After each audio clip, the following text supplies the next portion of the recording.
Good morning. Clock's striking 9 o'clock, and Raymond knows that we're sticklers for trying to start on time. So it is Wednesday, March 9th, 2011, at 9 o'clock. This meeting of the Camino Real Regional Mobility Authority Board is now in session. Ms. Rowe, any public comments? No public comments. Okay. Item 3, adoption of the minutes for the CRRMA board meeting of February 9th, 2011, and the special CRRMA board meeting of February 28th, 2011. That was included in everyone's backup. Are there any additions, changes to those board meetings? Move to approve. All those in favor? Aye. All those opposed? Minutes are approved. Item number 4, presentation, discussion, and action on the CRRMA's fiscal year 2010 audited financial report as recommended by the CRRMA Finance Committee. Mr. Tejas. Raymond Tejas, Executive Director. For the record, as you know, state statute requires each of the regional mobility authorities in the state of Texas to undergo an annual audit, and we've done that this year. And before you, we have Mr. Rene Pena from the Pena Briones accounting firm, which provided the audit for this year. I would mention also that the actual report that you have in front of you has already gone through the Finance Committee and was approved with certain revisions that have been incorporated into this final version. And with Mr. Marcus's entrance right now, he can share with you any comments of the committee. But with that, actually, I'm not sure if Mr. Marcus would like to start off with any comments or if we'll go directly with Mr. Briones. Let's go to Mr. Briones or Mr. Pena. Pena, excuse me. Mr. Pena. Okay. And then we can have David add any comments that he'd like. Okay, as Mr. Tejas has indicated, we did have a meeting, an exit conference with the Finance Committee where we went over the audit report and the management letter in detail. So I'll just give you all a very brief recap. What I've handed out in front of you is a 3-year recap. I just like a flash report when I'm sitting on your side of the table. And this is one page. You had received a copy of the financial statements and the management letter before. This, as I said, is just a one-page real quick recap of what happened back 2007. We were incorporated. 2008 was the first year of bond funding. And so this gives you an analysis of what's happened in this short 3-year period. A bond was issued back then, $250 million between the bond and the premium. Of that, the cash was received. The total assets were $215 back in 2008, and you're down to $28 million at this time. Reason being that you basically have completed the projects of which you were created for of the initial project, the Spur project. During this past year now, your total liabilities are sitting only at $4 million compared to $4 million and $10 million. And the total net assets is at a deficit of 223, which represents the bond issuance that you have outstanding that you will be paying down over the series of the bond. The total support and revenue this year is sitting at $7,600,000. Previous year, $6,300,000 and $3 million. Total expenses this year, again completing the main project and starting the initial phase of 3 other projects, sitting at $74 million this year of expenditures, $118 million, the bulk of the expenditures in the prior year, and $47 back in 2008. So this is a real quick flash recap of what your entity has had in a financial position over these previous years. Over in the financial report that you did receive, and I won't go into it, I'll just highlight a couple of the main areas. The first few pages were called the management analysis, management discussion analysis. In that is an in-depth analysis of the financial position and the financial situations that have occurred throughout this year.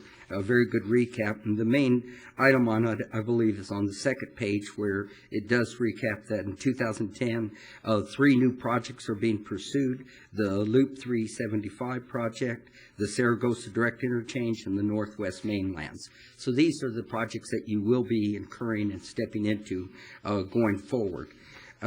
Over on page 6, a detail of your financial statement of the balance sheet, which reflects the current cash position as well as the liability position on the bond.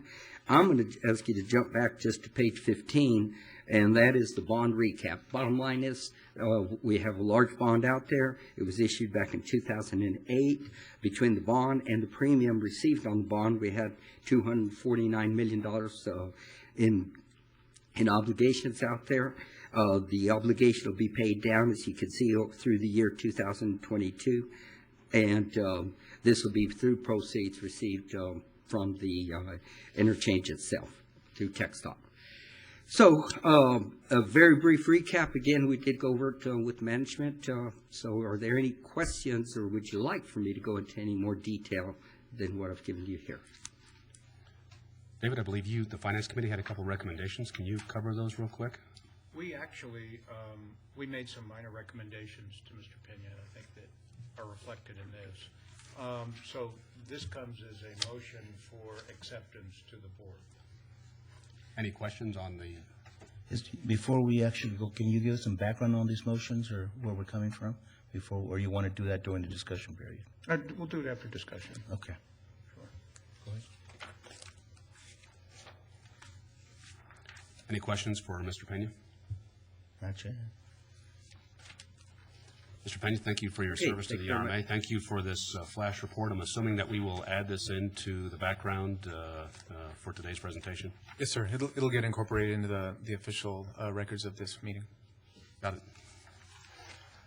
If there is no questions, is there a motion to accept the 2010 audited financial report? I think it comes as a motion already, I'll so second. all you need to do is vote on. Actually, it doesn't. There's a recommendation from the committee, but this board actually has to take the official motion and second. Not a problem. Thanks for keeping us honest. Sure, absolutely. Trying to railroad this? So do we have a I am motion? right. Do we have a motion? Mr. Marcus made a motion. Yeah, David, Is I'll there a second second? it. I'll second All it. those in favor? Aye. All those not in favor? The motion is, the report is approved. So, item 5, presentation and discussion. You want, he's, Yeah, again, yeah, David, at some point, what were the recommendations? I never heard them. They were minor financial statement. Like what? I don't remember exactly what they were, but there were a couple of typos. in the Nothing is minor when financial. you're talking. Nothing that changed the numbers. Oh, okay. I think there were 2 typos in it. Exactly. There were a couple of typos that one both, blank. one in my management letter, I literally had a misspelling, spelled prior a different way, and a couple of comments that we had. minor. Typically, between a draft and a financial, it always happens. You're going to have 5 or 6 people look at it, as Renee knows, and then tell you everything you misspelled. Okay, well, I just, for the record, okay. And we were sitting on the other side of the table telling him everything he misspelled. Now, one of the recommendations was on how we invest our money, interest versus no interest. Are we going to address that issue or not? That's yes, that's something separate from accepting the financials. at So, what yeah, point are we gonna that would be discuss something we could actually, Renee, do you want to? I don't see it on the agenda, so at what point do we take action on that? Okay, well, let me go ahead and focus on that.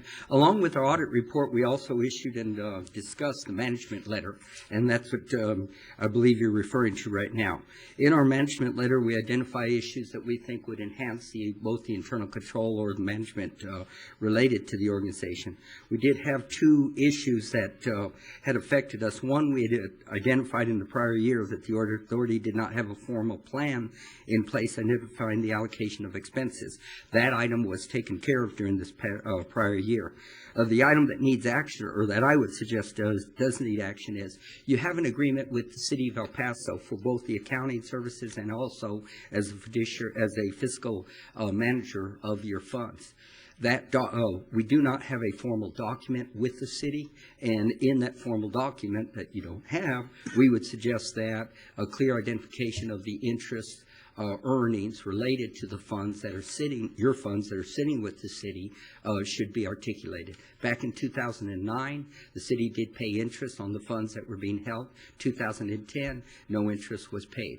Again, but there's no contract dictating such. So our recommendation is, A, that a contract be formally adopted with the city, reflecting the interest or the lack of interest thereof related to the funds that are maintained, and then also a clear dissemination of the actual accounting services that they will be providing you. We have had a number of journal entries because the city has handled this account with different individuals. And this year, I understand there's a specific individual who will be working the account. And so again, I think it'd be well advised to have a formal letter of agreement with the city identifying exactly what you will be receiving on a monthly basis or quarterly basis related to the financial information that you're receiving. Renee, didn't you also discover that the money was not actually invested in an interest-bearing account?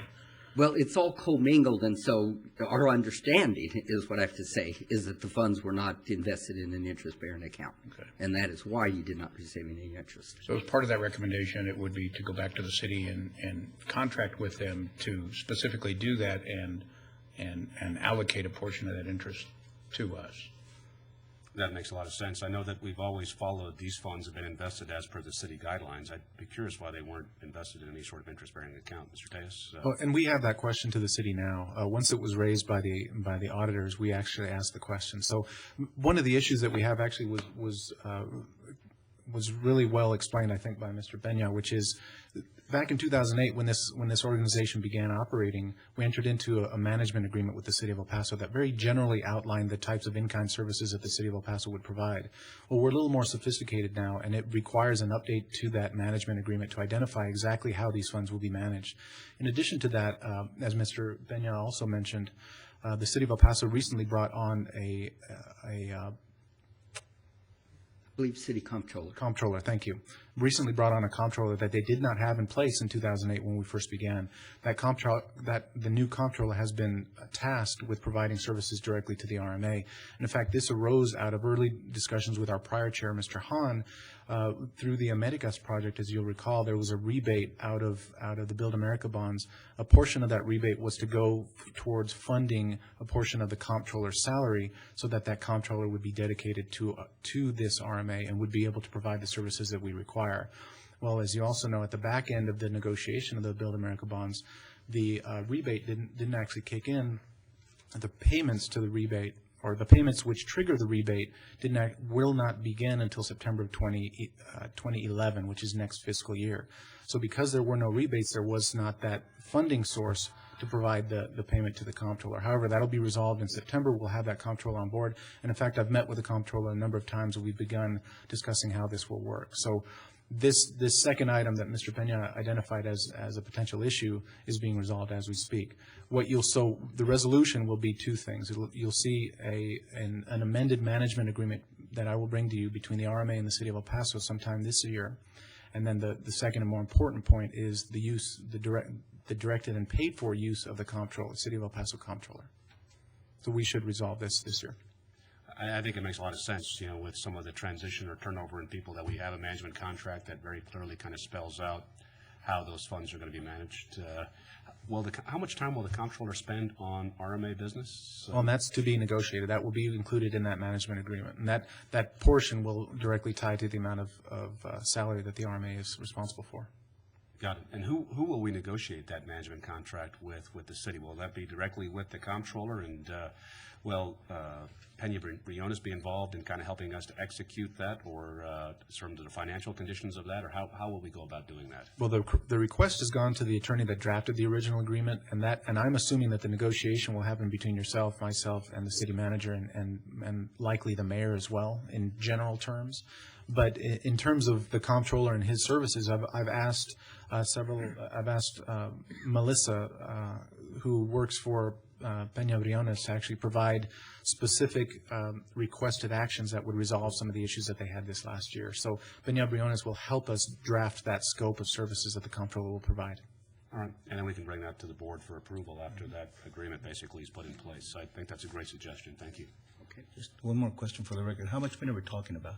Pardon? How much money are we talking about? In terms of how much the comptroller would receive? No, as far as what the city manages for us, that there was no interest paid on. Oh, during the year, your deposits with the city during the year were, just give me half a second, please. And Renee, was that interest? There was no interest at all last year, correct? That's correct, that's right. How much Any is of it? this. I'm going to say between $100,000 and $500,000. It was a substantial amount. Now, the interest would be off of that amount. Now, this has happened I believe it happened last year as well. And it was essentially, we had to go in and talk to the city and remind them that the interest has to come back to us. So I'm hopeful that it was just an oversight on the city's part again this year. And the reason I'm asking is going forward, obviously, we can't recoup those monies, but I assume we budget this into our operating budget? We Or lack budgeted thereof? the last year, yes, we did, last year's So when we interest. set up the budget for FY 12, I guess, we'll be able to Well, calculate. and remember, that's why this is important. What we did last year was the same thing. We budgeted a certain amount for interest, and then when the city didn't provide that interest, and remember too, the budgeting process happens with the city of El Paso. So when the city tells me, the city has to tell me what the anticipated interest is. So I include that in our budget. So I did that this year again. Last year we did it, and then I went back to the city, said, well, what happened to this interest amount? Then they plugged it back in. So I'm assuming it'll be the same this year. How much interest was it the last year that the city paid interest? I'm going to, off the cuff, it was about 30,000. It's enough to pay his travel, round travel. It covers my per diem. Yeah, absolutely. Any other questions for Mr. Pena? No. Thank you. Thank you, Renee. Thank you.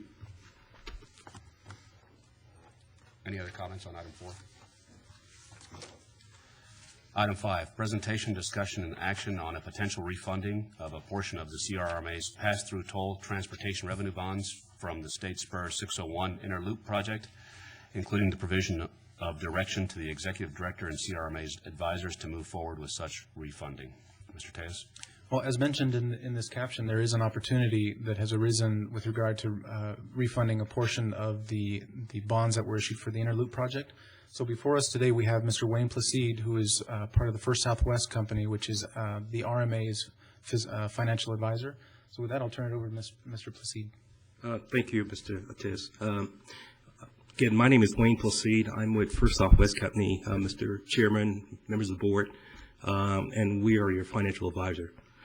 The presentation that we have is to give you an update on an opportunity that's presented itself relative to your 2008 bonds that was spoken about earlier.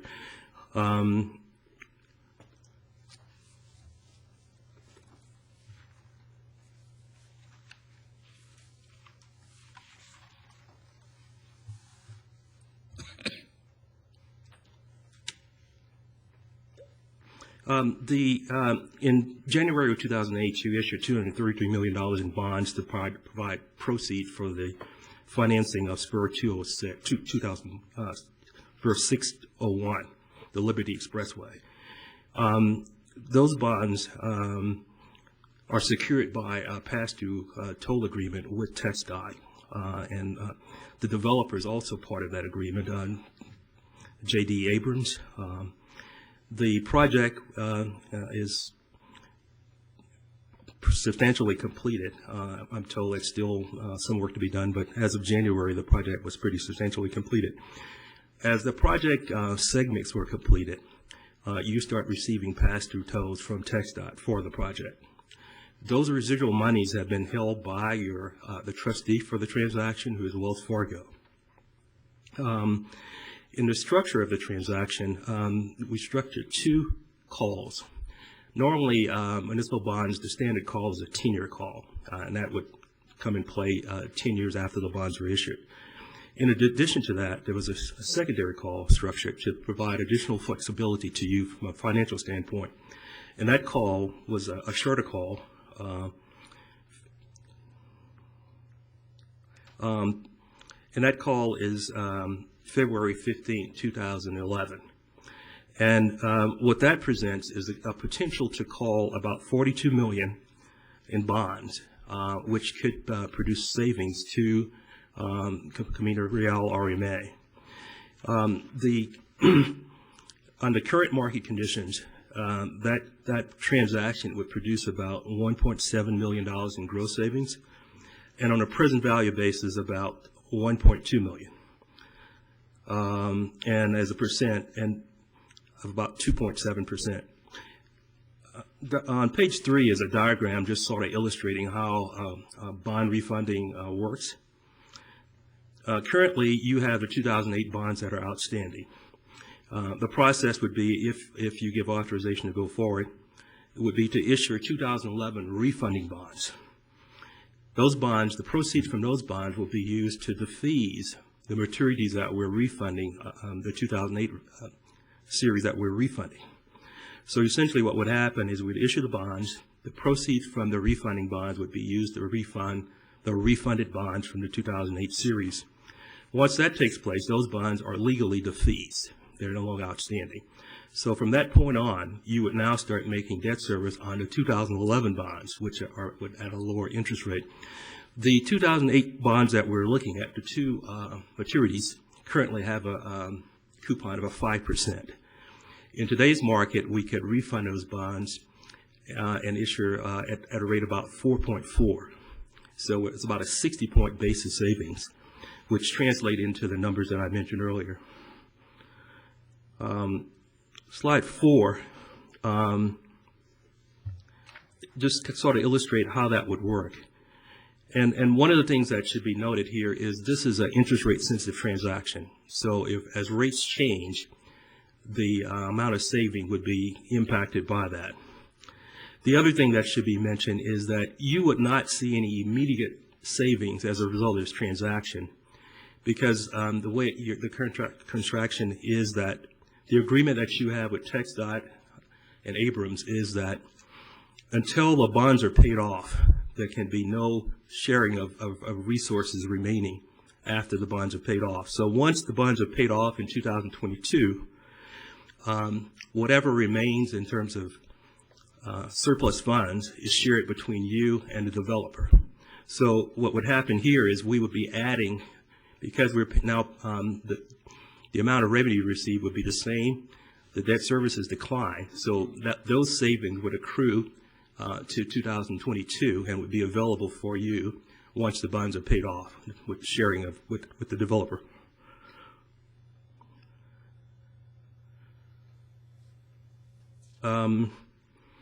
There's also, as I mentioned before, there's also an opportunity to also perhaps refund bonds in 2018, and we will have to wait for that opportunity until we're closer. And page 5 is just a summary of what I just said in terms of the amount of bonds that would be refunded, the cost, the savings. And then on page 6 is just an illustration of how that saving would work and how it would accrue to the $1.7 million that I mentioned.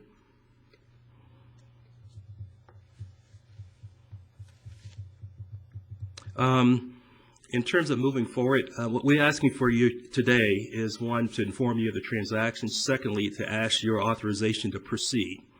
By proceeding would be to organize a team. Your bond counsel, Fulbright, would draft a resolution that we would bring back to you in April, which would authorize us to go forward with the transaction. The one thing I should say is that the savings that I mentioned, the 1.7 gross savings, the 1.2 million savings, all of that is net of the cost associated with the transaction. There will be costs associated with the refinancing. Would be legal costs, our costs, underwriters' costs, probably roughly about $400,000. Those costs are included in the transaction, and the numbers that I mentioned to you in terms of savings are net of all those costs. The other thing I might mention to you is, again, this is an interest rate sensitive transaction, and at some point as we get moved down to the schedule and we get the pricing and the savings rates have increased and the saving has dissipated, you obviously would not go forward with the transaction. In that particular situation, there would be no cost or out-of-pocket expense to you. Everyone would be working on a contingency basis. The transaction doesn't get done. Nobody gets paid. You're under no obligation to pay anyone. The only way people get paid is if we go forward and actually complete the transaction. Otherwise, there's no out-of-pocket expense to you. Based on the schedule, we would be looking at a pricing in May and a closing in June. When we price in May, we'd be locking in the savings, and that's probably the earliest we could do that, and then we would close in June. Again, I think it's, again, a transaction, certainly the saving is significant and something that should be considered. With that, I'll be glad to address any questions anyone may have. Mr. Placide, thank you for coming from Dallas today and presenting to the board. Mr. Marcus?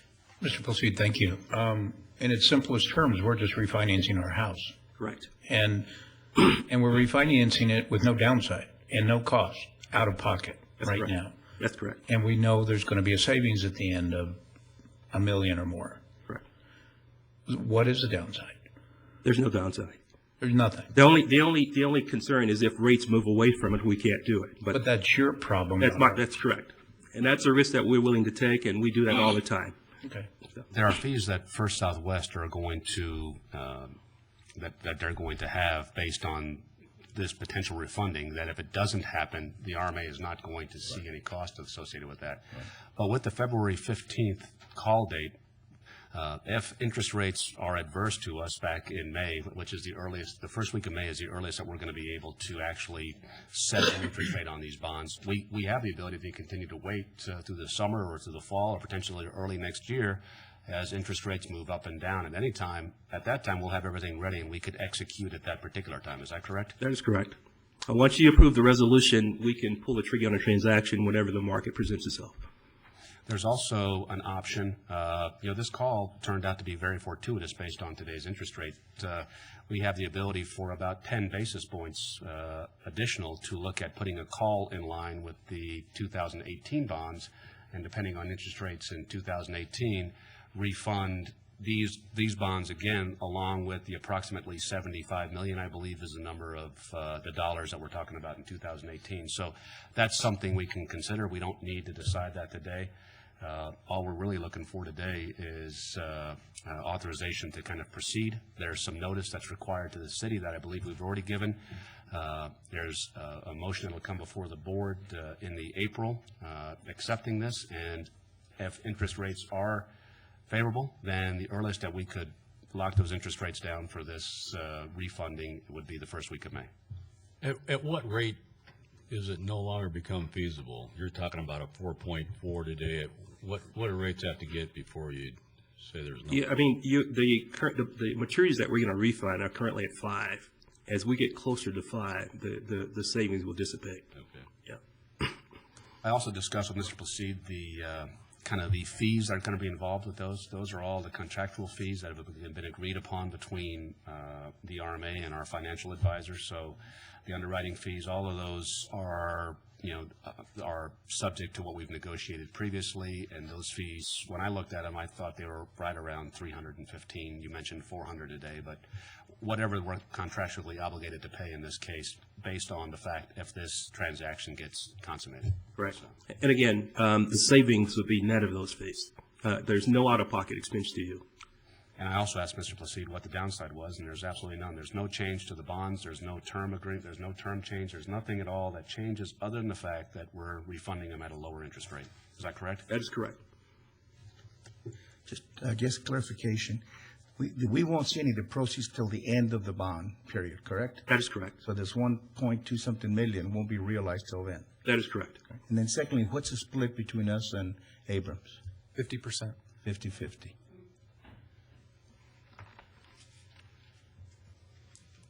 Paul Braidwin, Fulbright and Jaworski Bond Counsel. Just to be clear, there is no split between Abrams and the RMA. Abrams deferred a portion of its developer price and has not been paid for that. So they're going to be paid that portion that they deferred that's specified in contract, they're going to be paid after the bondholders are paid off.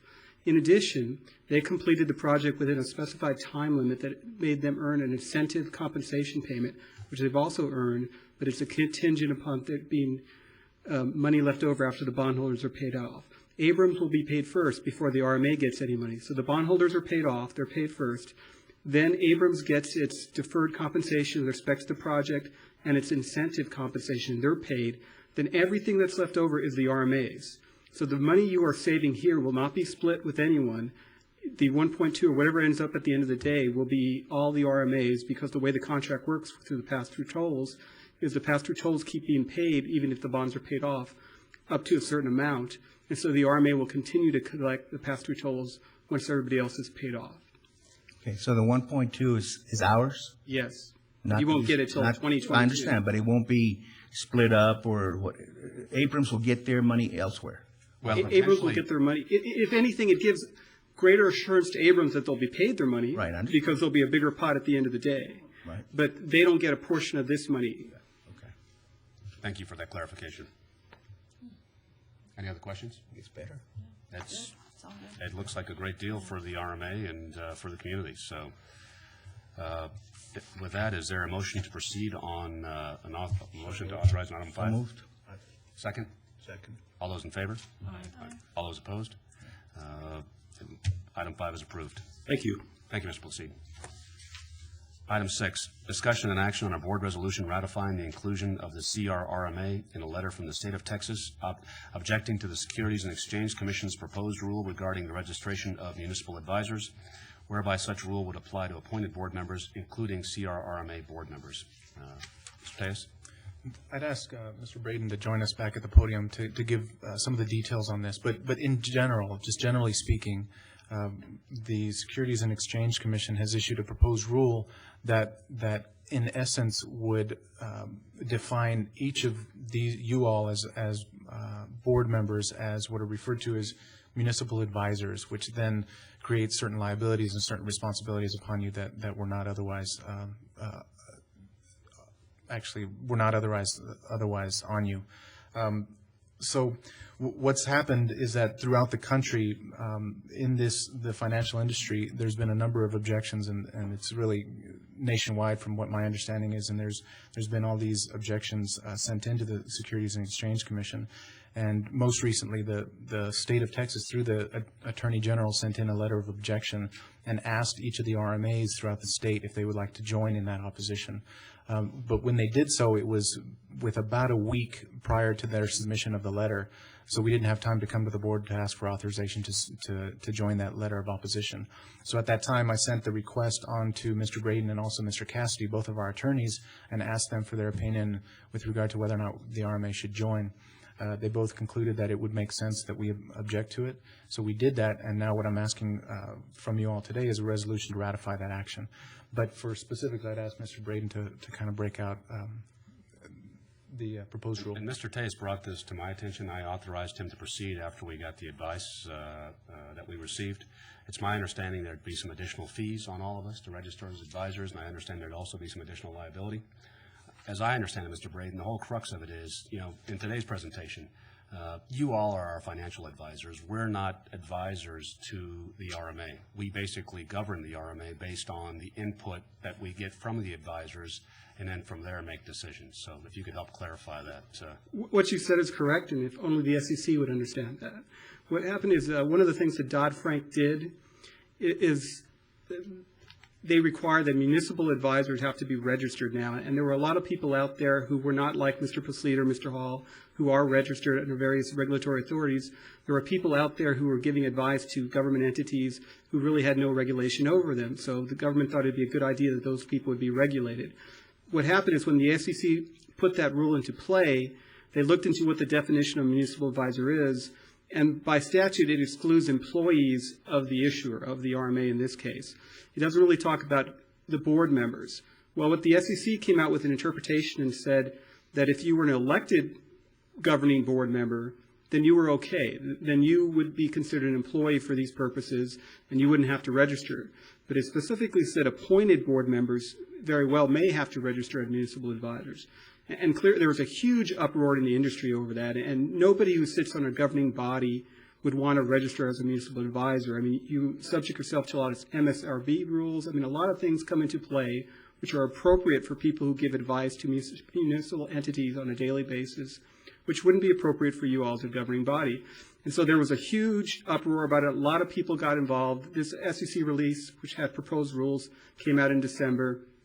We were involved with various groups that were responding. We were working with various state and local entities, and we actually sent out a full broad alert that talked about it. And so it got everybody's attention. And then what was beneficial was that the AG got involved, and they wrote a fairly decent response. which they were writing for the most part for state entities, because all the state boards are pretty much appointed, so all those people who sit on the state boards would be subject to this. And then they sent it to a variety of other entities and say, can we include your name?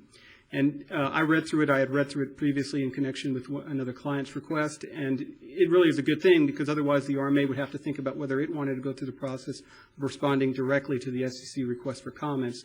But by signing on to the AG request, it was able to get on there. And basically the gist of it is you're interpreting this rule wrong, and there were a variety of interpretations, one including that in acting as a governing body, you are not giving advice to the governing body, you're receiving advice. You're deliberating, you're acting as in a function, not giving advice, and therefore it shouldn't apply, and that's one way you can interpret the rule. So there's a variety of arguments you set forth so the SEC can glom onto one. But what we hear unofficially, with some conversations we had with the SEC, I think they realize the uproar they crossed, and they say, well, we really didn't mean it that way, but it is written as plain as day, saying appointed board members would, could be considered municipal advisors. So I think they're going to change their interpretation, but it was a good thing, in my opinion, that you all were given this opportunity to sign on to this letter and have your voice heard along with everyone else. Do we know when will there be some sort of determination? No, I think the final rules were supposed to be set forth not for another 3 months or so, but we're hearing they might try to give some grade to comfort in between, but we haven't heard anything definite yet. Any questions for Mr. Braden? Mr. Braden, at the last Transportation Commission meeting in February, they brought this up, and I could have sworn they mentioned that there were only members that were already licensed by the SEC in some form or another that would be falling under this, and not all the board members. No, So it's any. The original interpretation was any appointed board member, not an elected board member, Right. or a member that sits because he was elected to a position, he or she was elected to a position. Whether or not you're registered already as an advisor. Right. If you're registered as under some other rule because you happen to have to be registered, then you're already registered, so it wouldn't really affect you. So if somebody who's registered as a broker-dealer or something like that sits on a board, it wouldn't affect them because they're already registered. However, pure appointed members who were not otherwise registered, they would be, unless they're employees of the entity, would be affected. Okay, thank you. Thank you, Mr. Braden. Is there a motion to ratify the inclusion of the RMA in the letter objecting to the Security and Exchange Commission's proposed rule regarding registration of municipal advisors? So moved. Second. All those in favor? Aye. All those opposed? Motion's approved. Item 7, discussion and action on the Executive Director's report regarding the Team Texas meeting in Austin, March 24th, 25th. First off, thank you, Mr. Braden. It's really nice to have a lawyer to provide the details. Item number 7 is very brief. The Executive Director's report for this month only has 2 items. Team Texas, as you know, has 3 meetings per year. This next session is scheduled for the end of this month in Austin, and the majority of it will be to focus on the legislative session currently in process, and I plan to attend, so I'll be there, and I'll provide any updates to you at the next board meeting. Beyond that, just as a reminder, as we've finished our audit for this last year, and as we are wrapping up our 2010 annual report, which should be published before the end of this year, the direction of the board in prior years has been to go out for procurement process for audit services and marketing services after the completion of this round. So I will begin that process after we complete the 2010 annual report, and since this audit is now complete, we'll put this out on the street. So that's just an update and a reminder to the board. So subject to your questions, that's all I have for you today. Any questions? Back to item 5. On our balance sheet, we show a bond premium. How will this refinancing affect that bond premium item on the balance sheet, if any?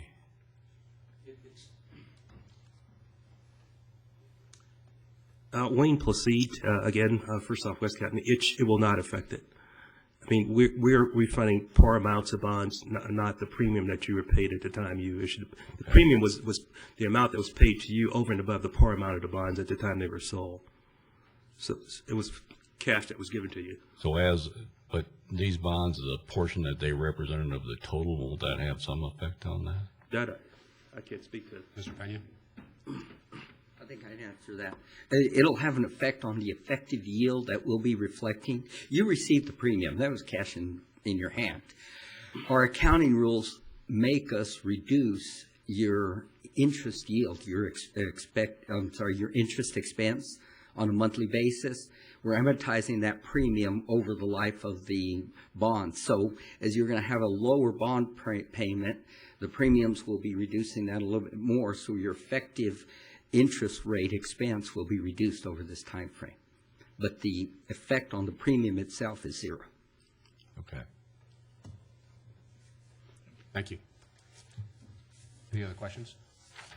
If not, is there a motion to adjourn? Moved. All those in favor? Aye. All those opposed? We are adjourned approximately 9:40, March 9th, 2011. Thank you.